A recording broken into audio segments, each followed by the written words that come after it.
Last weekend there was a retreatant who was on retreat, and one of his focuses on the retreat was to discover, who am I? And oftentimes we define ourselves by what we do, but if we take all of that away, who are we? Now, at the same time, often what we do defines who we are. And really the Beatitudes are about that. They identify who Jesus is and what he did and continues to do through the Spirit, and who we truly are and what we are called to do as Christian disciples. The first Beatitude is one of my favorites. Blessed are the poor in spirit. Blessed are those who know their life is a mess and they depend on God. And this really relates with blessed are those who are meek, just humbly accepting, okay, my life is a mess, but that's okay because I have a loving and a forgiving God who is present with me. And these define who we are. And then also, mourn. We constantly within our own hearts, we mourn our own sin.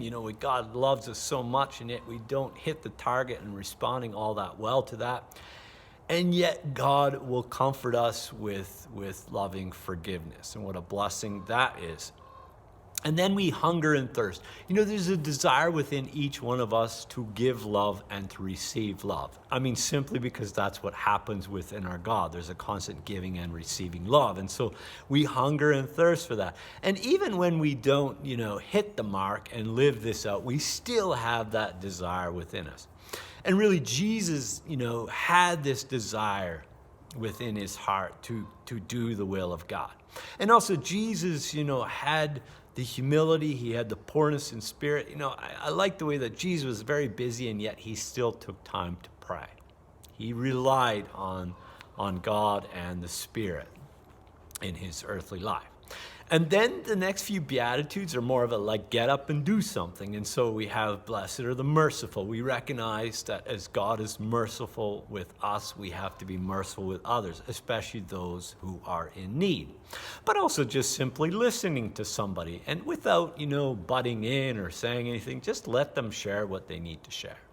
And then the pure of heart. This is people who put God first in their life. And this is the challenge in our first reading from the prophet Zephaniah, is the people had committed idolatry. They're worshiping all kinds of other gods, and they're forgetting the God of life and love. And really, it's the same for us. How do I spend my free time? Am I mindful of God? And so how important it is that if we put God at the center of life and we seek God, we will find God. And what a blessing that is. And then, we are to be peacemakers. Now, being a peacemaker is not always easy, but what we want to do is we want to treat others as we would want to be treated. This past week, I took my car to the garage, and the worker at the garage was quite hospitable. He was quite friendly, and so I complimented him on that. And he was saying, I'm just trying to treat others as I would want to be treated. What a beautiful gift it is to be aware of how important that is. And then we recognize as Christian disciples, and sometimes it happens in a very subtle way, we'll be persecuted or we'll be abused. But what we don't want to do is return insult for insult or injury for injury. But we have to work through that, and we have to surrender that, because this is really Christian maturity at its highest level, is to be able to not return, insult or injury towards somebody who's insulting or injuring us. Now, really, Paul is more or less saying the same thing in our second reading.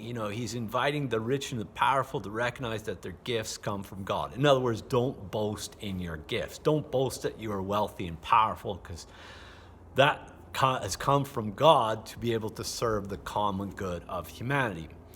And then, he's praising those who are lowly, those who are weak, because they recognize their dependence on God.